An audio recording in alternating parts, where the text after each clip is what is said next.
Yeah. So because we're seeing here that that there's more force now being generated by the particles having less motion and well, not having less motion, but because they have less space to travel to and so forth, there's more collision. By extension, that's going to create more force to for the particles to collide against the wall. That is now going to increase the pressure, right? And by looking at the pressure equation, we can clearly see that pressure and force, they are directly proportional to each other, right? So those are some of the things that are contributing here to all of what is taking place. Okay, but we're talking about Boyle's law, right? So we need to now come up with an equation, so to speak, that can simply um, show us what we're saying here about Boyle's law. So what you must also remember is that temperature remains constant. So we're not increasing the temperature throughout the experiment, okay? So with that being said, can somebody tell me what the equation might look like?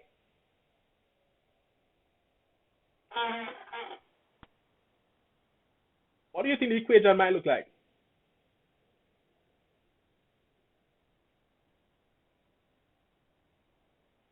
So somebody want to give it a try? So based on the statement here, we want to come up with a simple equation that depicts what the law states. So what do you think we can say right now, or what we could write on the screen?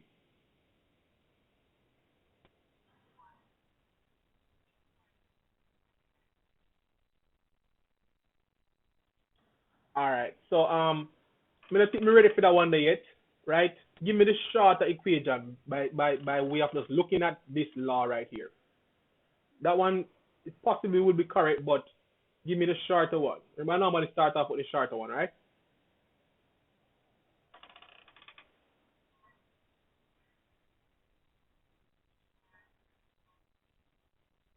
All right. So you're saying P1 times V1 is equal to K. All right. So let me just check. So generally speaking, this is what we should start out with. We should start out with to say P is inversely proportional. Well, we have inversely proportional. This is what we mean. So whenever we say something is inversely proportional, you have 1 divided by that variable. So P is equal to 1 divided by V. So whenever we're dealing with that inversely proportional relationship, this is where we start out with, okay? And then following that, because it's a proportional relationship, we have to introduce K. So this is where we now say P is equal to K divided by V. And from there, we can now transpose to make K becomes the subject, which is what I think it was Richard who said it. This is where they now arrive at, right? To say P1 times V1 is equal to K. All right. So any one of these equations here works, okay? So don't feel like say none of all of these what we have here works for talking about Boyle's law. Cool? Let me know if you have any questions. Any comments? I'm breaking up a lot.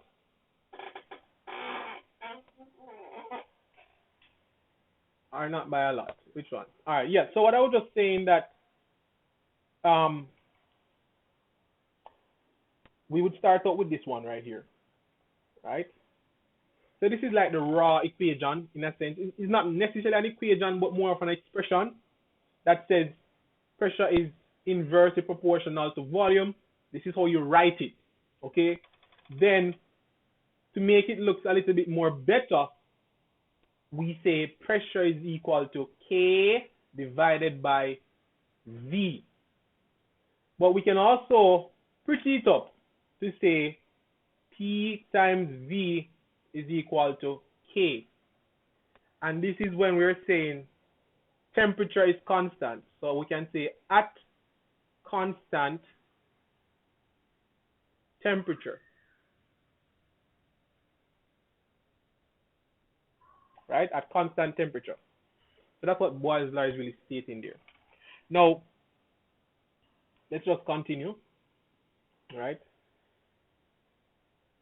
Now, typically speaking, ladies and gentlemen, when you have a car engine, right, what causes combustion in a car engine all has to do with Boyle's law, so to speak, right? So for those who want to study mechanical engineering or auto mechanic and all of that kind of fun stuff, right? You need to have an idea as to what is you need to know Boyle's law pretty much, right? So whenever you start a car engine, right, you have something in the engine that we call pistons, right? And this is basically what it looks like, so to speak. It's a cylindrical type of thing where there is uh this is the actual piston right here. So this is the cylinder. When you hear we talk about 6 cylinders and V8, or when you look at the back of a vehicle, you might see them say you know 4 cylinder or something like that, some of that nature, 6 cylinder, what have you, right? What it just simply means that there are um 6 cylinders, which simply means that you have 6 pistons that is going to cause the combustion and all of that. So you can just imagine if you have a vehicle that is six. Sir, when you're finished with the slide, yes, yes, yes, I'll go back to the previous. Okay, yeah. All right. So when you have a 6 cylinder vehicle compared to an 8 cylinder vehicle, you expect that the 8 cylinder vehicle is going to be more powerful than the 6 cylinder or a 3 cylinder vehicle, right?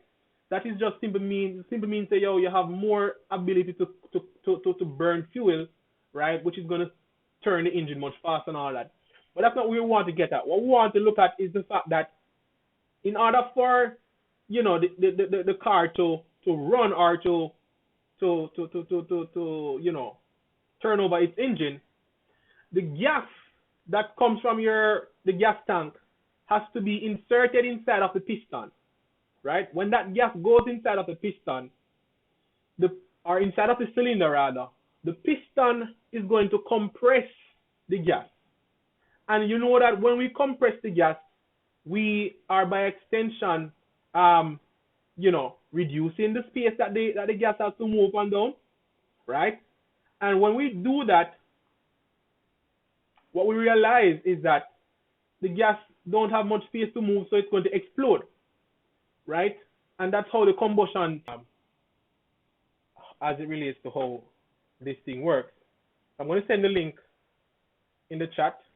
I'm going to send the link in the chat so that you guys can watch it. Just to give you an idea. Because these are stuff that happens daily, So we want to look at. So take a watch of that for me. And then now we can just see if it makes sense to you.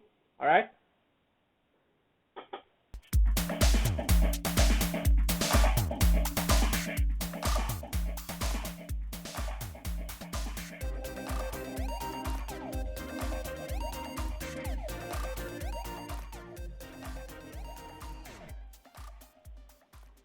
When fuel is ignited, it changes from a liquid state of matter to a gas state of matter. This causes the gas to expand, or explode, extremely fast. The energy created from these explosions is what allows your car to run. Pistons are the components of the engine that harness that power. So how do they work? A piston is a plunger-like component of a car engine that moves up and down in a cylinder. A typical piston has a 4-stroke internal combustion cycle. The first step in this cycle is the intake stroke. This is where the piston is pulled down and creates a vacuum in the valve, pulling air and fuel down into the cylinder. The next step is the compression stroke. This is where the piston is forced back up the valve, compressing the air and fuel very rapidly. This sudden increase in pressure heats up the air and fuel mixture, making it more volatile. Spark plugs light the gas on fire, creating an explosion in the cylinder, leading into the power stroke. The power stroke converts the explosive energy to mechanical energy. Forcing the piston back down turns the crankshaft and propels the car forward. Lastly, the exhaust stroke forces the piston back upward and expels the leftover gas through the exhaust valve. Then the whole cycle repeats. Piston rings ensure that there is a seal between the piston and the cylinder. If the contact is not solid, fuel may not be being used efficiently. Some signs your pistons may be in need of service are white or gray exhaust smoke, excessive oil usage, loss of acceleration power, and overall poor driving performance. If you're experiencing any of these issues or think you may be having problems with your pistons, come see us at Toyota of Orlando, just off of I-4 near the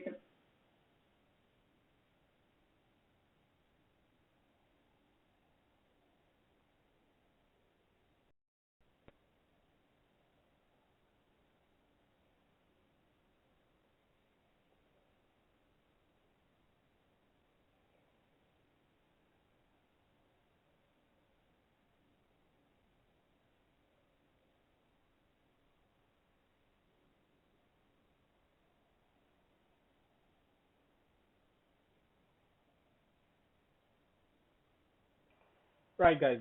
I don't know if you're finished. Let me know if you finished watching it.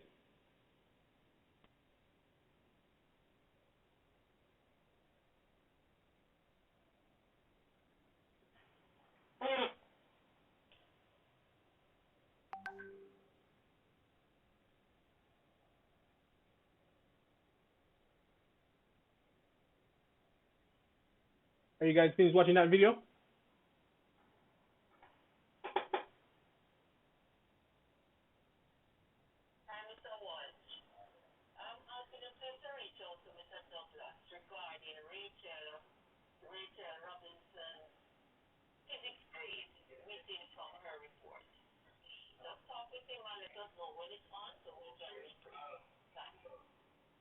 All right, perfect. Yeah, man. So that's basically what is happening, guys. Right. So it all has to do with Boyle's law. So when we reduce the volume, right, inside of that container, inside of the piston, what we do see happen is that there's an increase in pressure of the gas, and by extension, it now forces the gas to become explosive.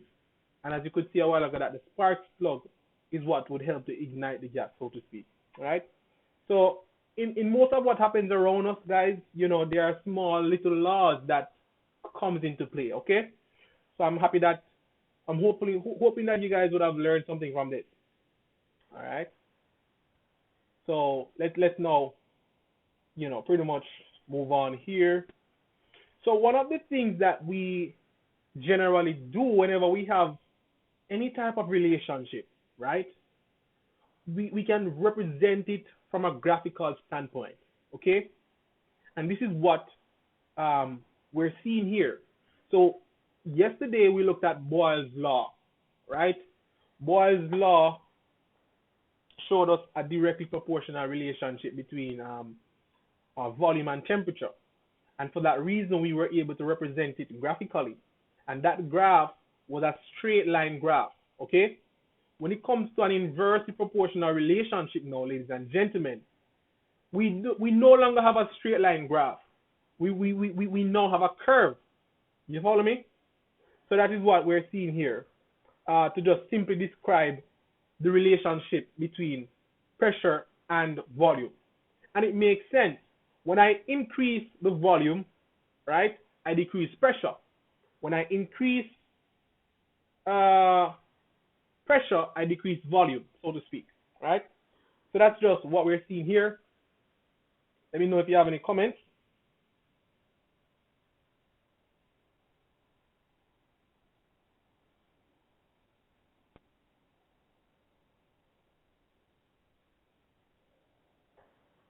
Are we good? You guys taking some notes or something?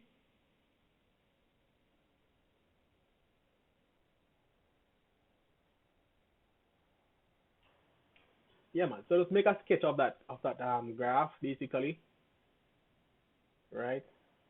So I must say this now. Whenever there's an inversely proportional relationship, this is how your graph is going to trend at all times. Okay, regardless of the quantities, or regardless of the variables. So the variables might be different.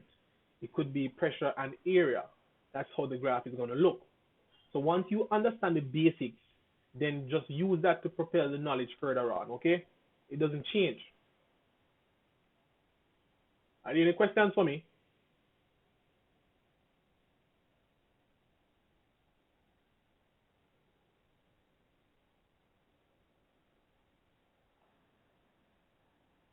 Let me know when I can change the slide.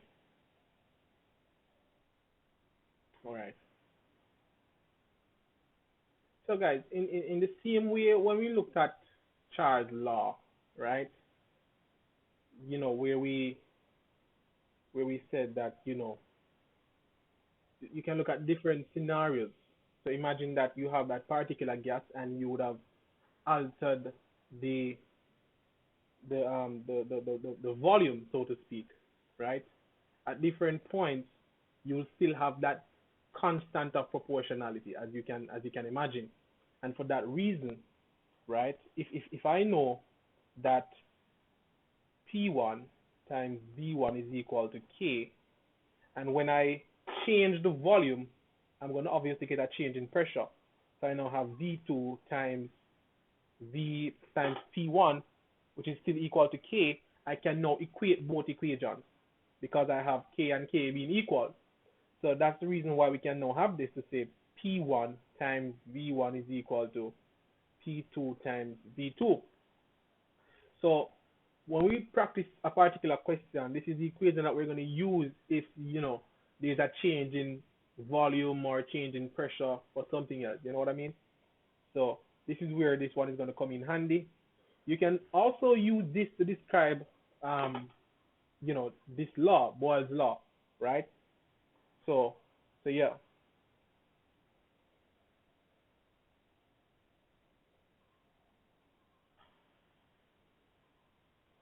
I think I'm going to just move to the question where you can just probably practice that. So just take down this question for me, right? And see if you can use that equation that we just came with a while ago to pretty much solve this problem here. Okay?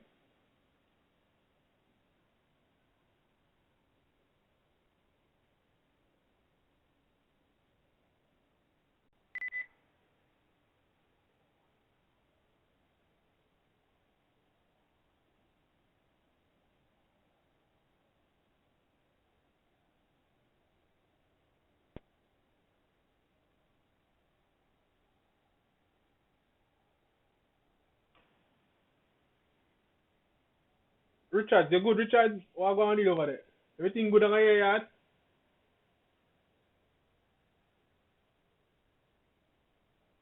Richard, I not hear you. Yeah, you alright? Alright, I'm glad to hear that. So like grandma made you lunch today, so that's good. So like your grandmother make you lunch today. So that's good. Um,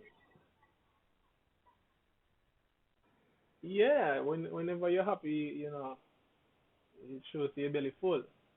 Um, hey Marie, everything good?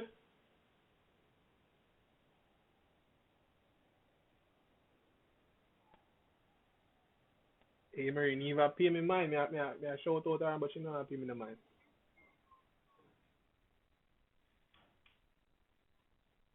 Yeah man, everything mucho, you know, everything good. Yeah man. All right, perfect, perfect. Javid, everything good with you?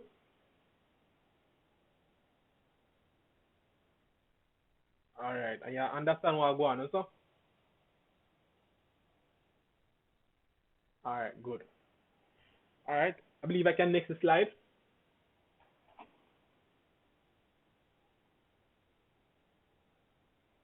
I think so.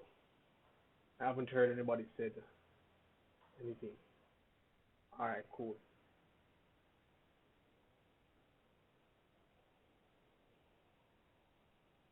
So we're looking at pressure and temperature. We would have seen that yesterday in the simulation, and it makes sense. You know why it makes sense? If the temperature is increasing, ladies and gentlemen, What that simply means is that you are giving the particles more energy to move up and down, and by extension, they're going to collide more with the container, right? So for that reason, you can expect that pressure is going to be increasing. Follow me? So with any increase in temperature, you would expect that the particles are going to move much faster, creating more pressure inside of the container. All right?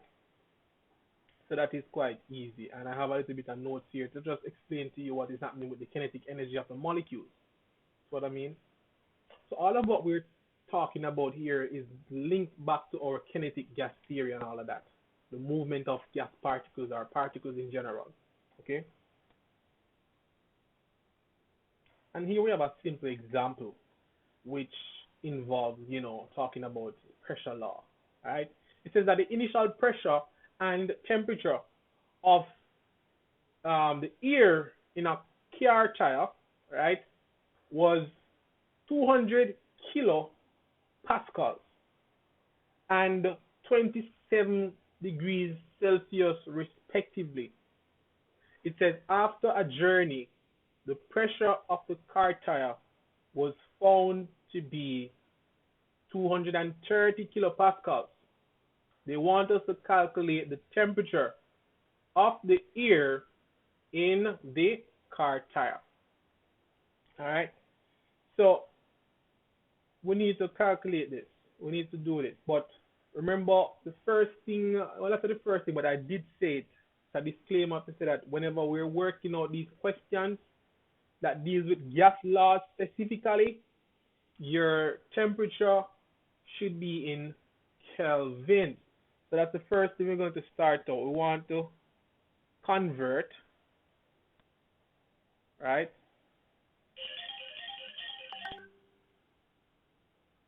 from Celsius to Kelvin, right? Now, one of your classmates asked about that. Now, if we can remember, last year, we came up with a simple equation where T in this case represents the temperature in Kelvin. So if I want to find the temperature in Kelvin, right, I would say T is equal to the temperature in degrees Celsius plus 273.15. But we can also just say T is equal to 273 for argument's sake. But, we can either do it this way or the other way. It doesn't really matter for now. But when you move up further, then this 0.15 matters. Okay? So having said that, if my temperature here initially, right, is 27 degrees, then it means that my temperature in Kelvin is going to be 27 degrees plus 273. All right? So we can simply find T1. So basically T1 is going to be 300 Kelvin. And yes, Ermont, yes, you're correct with that answer as well. Now, I must just say that what if we needed to convert to Celsius? We start out with the equation to say T is equal to the temperature in degrees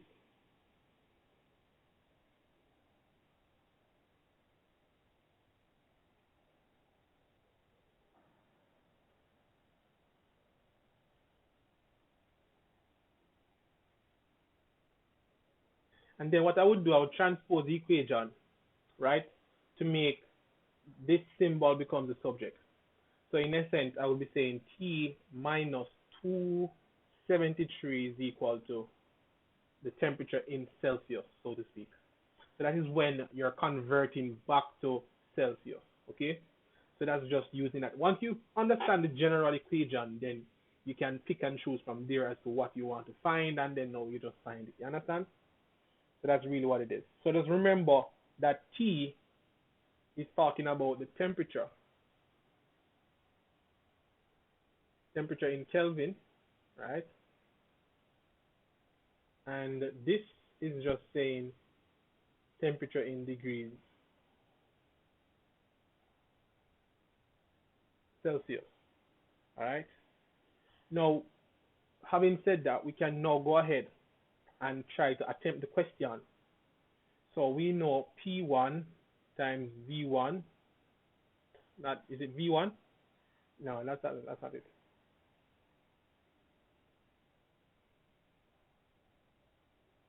So it would be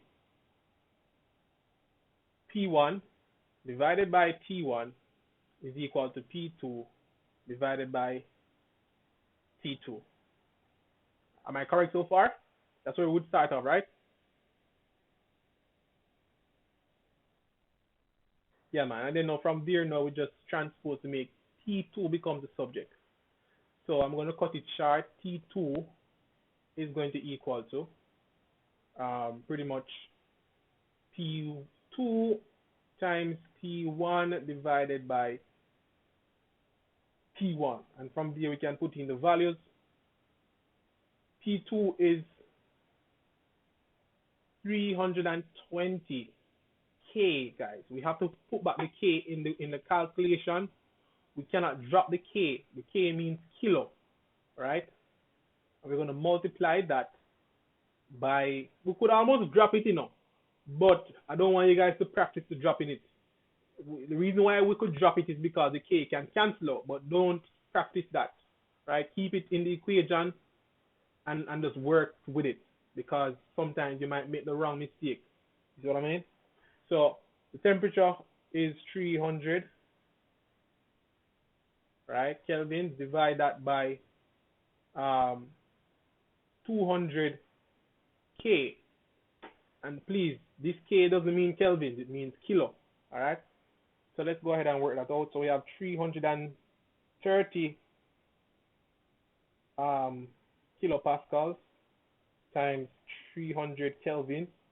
So in the numerator, I'm getting 69 million. 69 million. And I'm now dividing that by that 200K.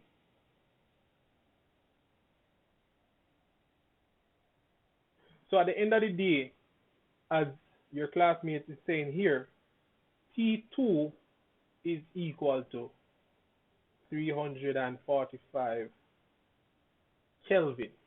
All right? And to just make things be a little bit fun, go ahead and convert this to degrees and see what the answer is. Okay, because that is a way how they can trick you as well sometimes. So just say, go ahead and convert it back to degrees. And you must know how to do that. Right? So do that for me and tell us what we're getting. 72, you said? Yes, indeed, 72.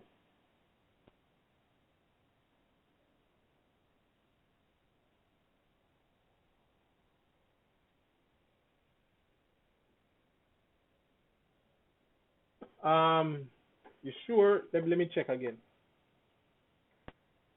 So we're saying 230K, right, times 300. No, man, it's actually 69 million. Check it again, 69 million.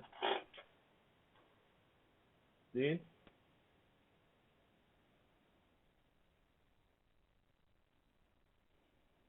Because remember, we're what you should put in the calculator is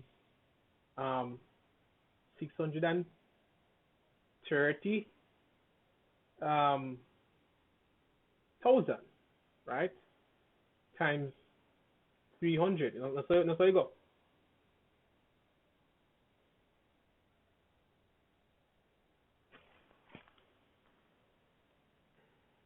What you want me to repeat, A. Marie?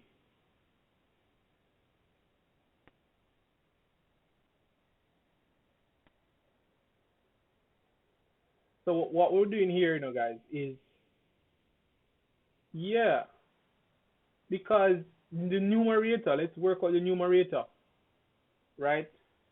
630 times K, where K is 1,000, right? So if you put that in your calculator, times 1,000, see?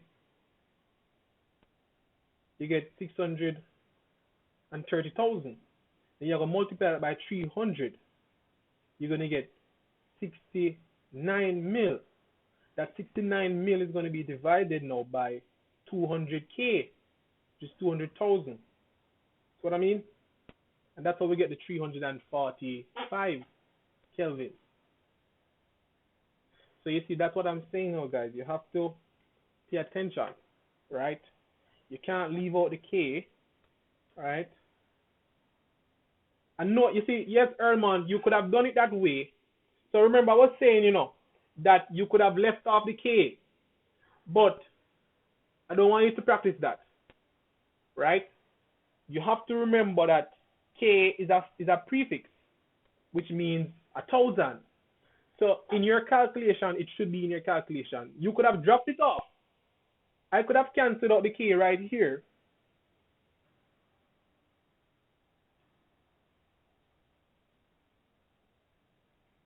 But we have to not do that. We could have canceled out the K's right here. K and K is going to cancel out, technically. So yes, that's why you probably got 69,000, right? And you divide that by 200. You see what I mean? But as I'm saying to you now, because remember the pressure is measured in pascals and not kilopascals, So that is where you guys must remember. Cool? Let me know if you guys are clear.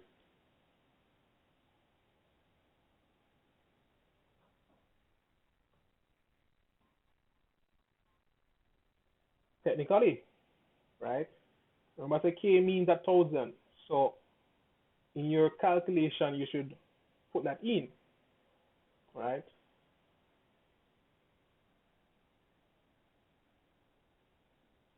So please ensure so we're on the same page.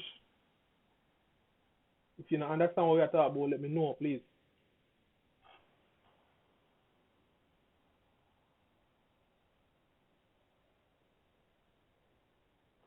So we're good with that now, so we can move on also.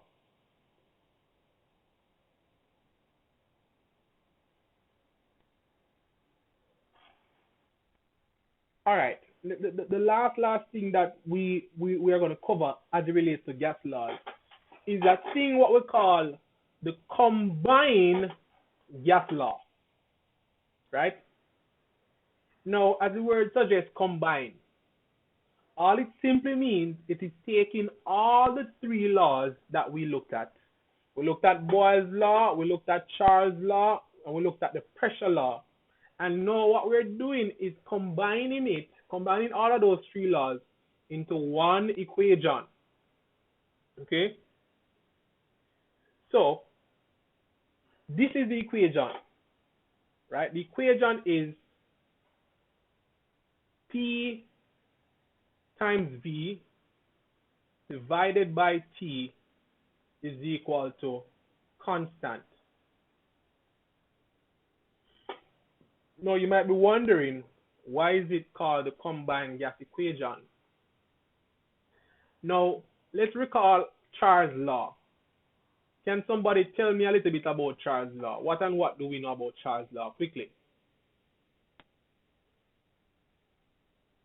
What is kept constant in Charles' law? Pressure is kept constant. Perfect. All right. And if pressure is kept constant, what do we have to play with?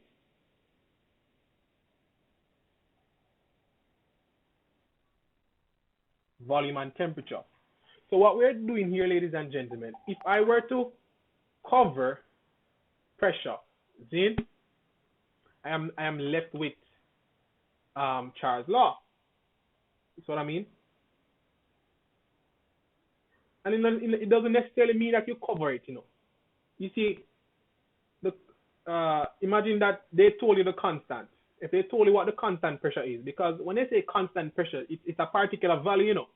Don't think that when they say constant pressure, it means that the pressure is equal to zero. The pressure is just at a steady rate. So remember, if we were looking at the simulation previously, let me see if I can find it. Right? In this regard, when we say constant temperature, it means that the temperature is at zero. It is just at a set value. So in this case, my constant temperature is actually 300 in this case. See? So in that combined gas equation, right, then I would simply put 300 at that point, if you get what I mean. Cool?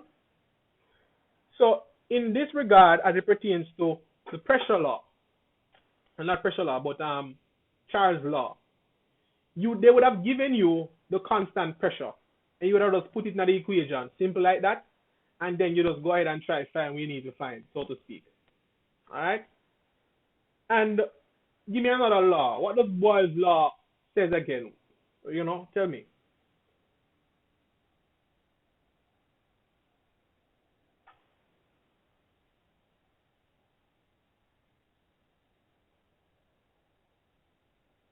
What do you remember about Boyle's law?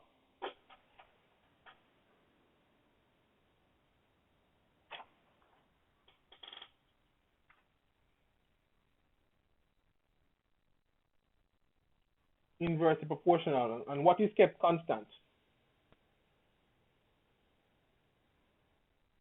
Temperature. So if my temperature is constant, right, means that it has a set value, then I can clearly see the relationship that links Boyle's law to say that pressure is inversely proportional to volume, or volume is inversely proportional to pressure, right? So that's what the combined gas equation does, ladies and gentlemen. It brings in all the three laws, and we can use this analogy here by just canceling out the thing that is constant, and then we can see what is going to happen if it's actually Charles' law, pressure law, or Boyle's law, so to speak.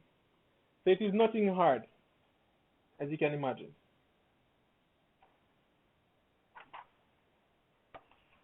All right? So ensure that you have that equation in your book that talks about the combined gas laws, okay? To say P times V divided by T is equal to the constant, okay? So do that for me. Also, ensure that you have this equation as well, right? Because from time to time, we can also use this equation in solving problems, okay?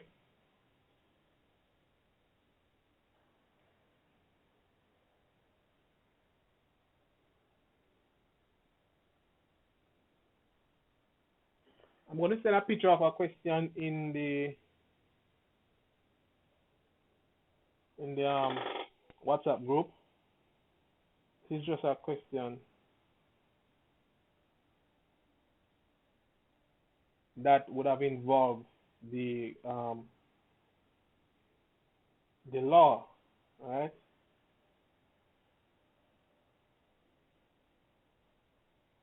The combined gas laws, I should say here.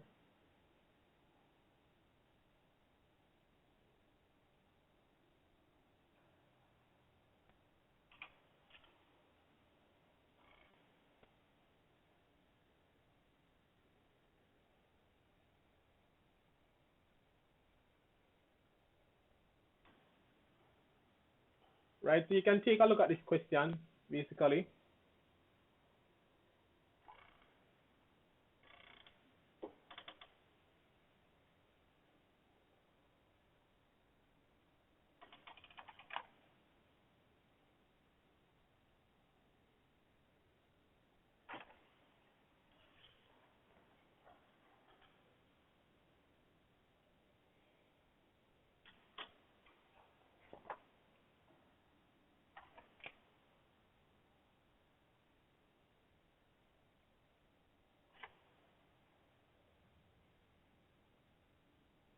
Are we good, guys? Let me know if we're good enough.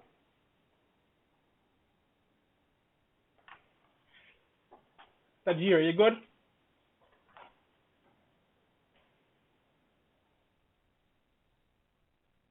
All right, you sound more like you on the hungry side. Is that so?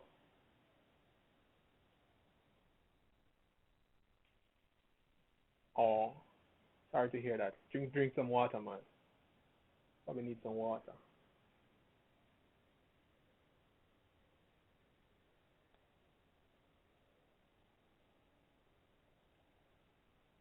So I'll send the question in the WhatsApp group. Right, go ahead, look at the question, and let's see if we can determine something. Look at the question and see what it is saying here. I'm going to check the question as well and see.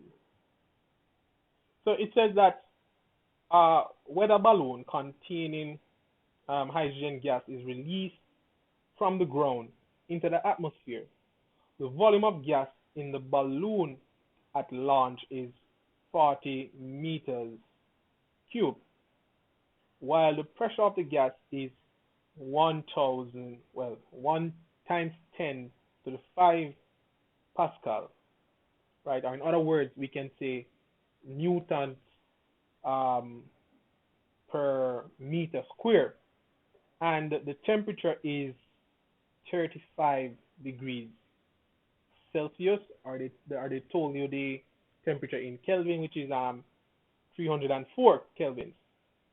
Now it says that the balloon raises in the upper atmosphere where the temperature is negative um, negative 50 degrees, which in turn to be 223 Kelvin, and the pressure is only 1 times 10 to the 4 Pascal. It says, what is the new volume of the air of the balloon, so to speak? All right.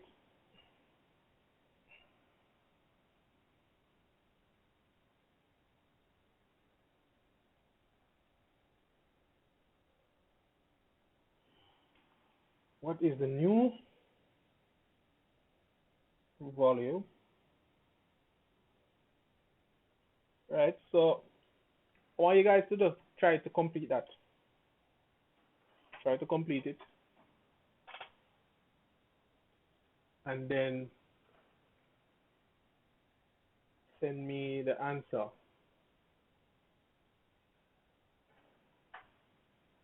I think we all seen it. All right. Let me see. Should we write?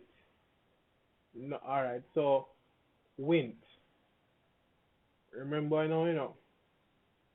temperature is measured in kelvins and also degrees Celsius. So if you see that K doesn't mean um, kilo. It doesn't mean kilo. It means Kelvin. So yeah, right. The only time we really and I must say this, guys. If you look at the particular K, if you see a capital K, right, it means Kelvin. If you see a common K, it means kilo. So if I go back to the previous question, you would see that that the K that you're seeing in the question is a common K. The common K is the prefix kilo. All right. So those are small things that we must try to remember as well. All right. So try and match up that question for me using the combined gas law. So this is the question that requires a combined gas law. All right.